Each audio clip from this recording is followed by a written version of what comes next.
Andrew Yang es un empresario que fundó Venture for America, una organización no lucrativa que promueve empleos en ciudades que los necesitan mucho. Él aspira a convertirse en el primer estadounidense de origen asiático en llegar a la presidencia de este país. Démosle la bienvenida. Time to welcome the next Democratic candidate, entrepreneur Andrew Yang.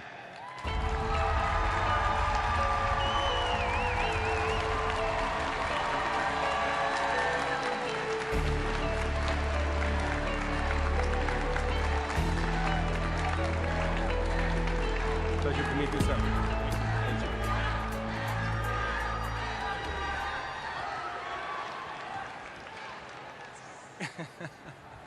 Welcome. Thank you so much for having me. It's great to be here. Hello, California! So, Mr. Yang, California, as you know, is the nation's largest fresh food producer. There are 700,000 farm workers in this state. Many of those jobs will be at risk in the coming years due to automation. And the same could be said of Florida, of Iowa, many places around this country. What specific steps would you take to help those thousands of farm workers with the adjustment to such a change? I'm so glad you're raising the fact that technology will impact agricultural workers, because it will. And if you Google right now, you'll see there are robot strawberry pickers, there are robot machines now in use on farms around the country that are going to displace many, many workers. The goal should not be to try and forestall this progress. The goal should be to rewrite the rules of the economy so that it works for all of us. And my flagship proposal of a dividend of $1,000 a month for everyone in the country would help move the entire country forward and rewrite the rules so that we actually feel like participants in the gains of the 21st century economy, whereas right now more and more of us feel like we're being left behind. Many of those workers, most of those workers actually are immigrants. How would you help them specifically? Well, I'm the son of immigrants myself. My parents met as graduate students right here in California. And I know that immigrants make our country stronger, more dynamic, both economically and culturally. The people who are here in this country who've immigrated here for a better life, we need to create a path to citizenship for those people over the days to come so that they feel like they have a path forward and are integrated into our country. Right now we're in a situation that to me is unsustainable. We can't pretend that we can somehow deport 12 million plus people without collapsing regional economies and being inhumane in a way that would be completely against our values. Oh, it's true. It's a complete fantasy. And so we have to try and move forward and integrate these 12 million plus people into our society over time. Here in California, income inequality is particularly severe, so much so that people are actually leaving the state. How do you plan to address income inequality specifically? Income inequality has been with our country for a long time. It's getting worse now because of the extreme winner-take-all nature of the 21st century economy. But Martin Luther King, in the 1960s, in 1967, was arguing for a guaranteed minimum income for all Americans. And Alaska, that's had a dividend in place for almost 40 years, has lower income inequality because everyone in Alaska is getting between $1,000 and $2,000 a year from oil money. And what I'm saying to the country is that what oil is to Alaska, technology is to the entire country. If we put a $1,000 dividend from the tech giants, who right now are not paying meaningful taxes, into our hands, we could ease income inequality immediately. Now that you mentioned the tech giants, there seems to be a dispute between them, at least Twitter and Facebook.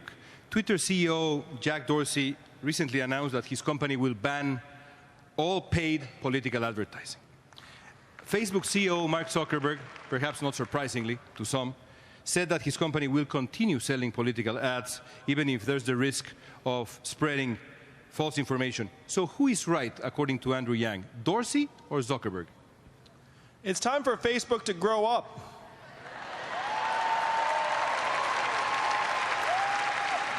They talk about being a world leader and a company that's actually trying to look out for the public interest, but they refuse to take responsibility for the truth of political advertisements on their platform.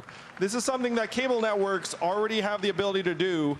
And Facebook should be held to the same standard. I think Twitter has it exactly right, and Facebook needs to mature if they're going to have a seat at the table. Could you name 2 substantive reforms that you would try to put in place to regulate tech companies like Facebook? I'm a parent. How many of you all are parents like me? I've got 2 young boys who are 4 and 7. And if you're a parent, then what concerns you could be what concerns me and my wife, Evelyn, where our kids are being hypnotized by these screens and smartphones, and it's making it so that we are seeing record levels of depression, anxiety, and worse among young people.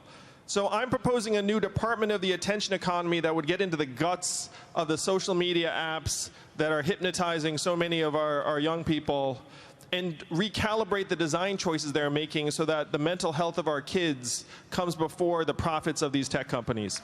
You've also suggested recently taxing digital ads. Why is that approach better than actually regulating content while we figure out how to do things better? Stricter regulation. I'm for a variety of approaches, but I think taxing these ads is a very, very efficient way to start having the public receive gains and revenue from the digital advertising industry in a way that we can use to invest in countermeasures that help protect our kids, that help support responsible journalism, that can start curbing the worst of the abuses in these tech companies. I'm someone who really likes to take some of the winnings and distribute them in a way that helps the public, and to me, taxing digital ads is a great way to do that. We have a question from the audience. My colleague Ilia Calderon will help us with the audience. Gracias, Leon. I'm here with Golden Sheard. She's studying political science at UCLA, and she has a question for you about political fairness. Thank you so much. In 2013, the Supreme Court gutted the Voting Rights Act. Since then, more than half of the U.S. states have passed laws to make it harder for the young, the poor, and minorities to vote. How can you help ensure that elections are fair and no one in this country is denied the right to vote?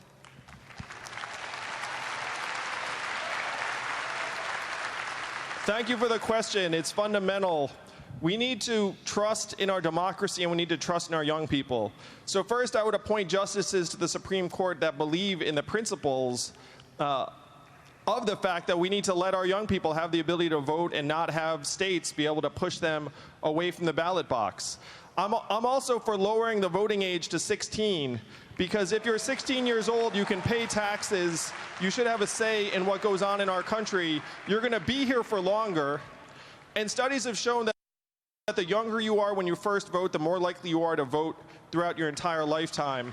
We can make all of our high schools in the country political hotbeds, because if juniors and seniors could vote, then we'd be activating high schools around the country, and this would make it so that young people have a say consistently throughout their lives in adulthood.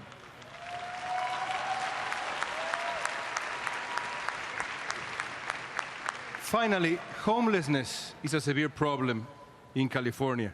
You're an original thinker, an innovator. What can you do to help alleviate this problem? Homelessness is a crisis not just in California, but around the country, though I think it is worse in California in many of your communities. And I've talked to people who are working to address homelessness at the ground level, and what they tell me is the first thing they try and figure out when they identify someone who's struggling and on the street is whether that person is entitled to any government benefits or revenues that they can then use to help get that person off the street and into a shelter. So under my flagship proposal of a freedom dividend of $1,000 a month for every American, we'd all of a sudden have $12,000 a year to allocate to each person on the street to help get them into shelter, get them off of drugs, get them into a situation where they actually can start participating in our society again. This is the only way we're going to address the homelessness crisis, by putting massive resources to work. Because right now, what is the value of getting a homeless person off of the street and into shelter? It's unclear. We need to actually value every single human being, and then when there's someone who's on the street, we will know that if we help them, that actually has immense value for our society. Thank you, Mr. Yang. Pleasure to meet you. Thank you for being with us. Thank you. Hacemos una pausa, enseguida estará con nosotros el precandidato demócrata Tom Steyer. Le vamos a preguntar por qué siempre lleva un símbolo, ese, dibujado en la mano izquierda. Volvemos.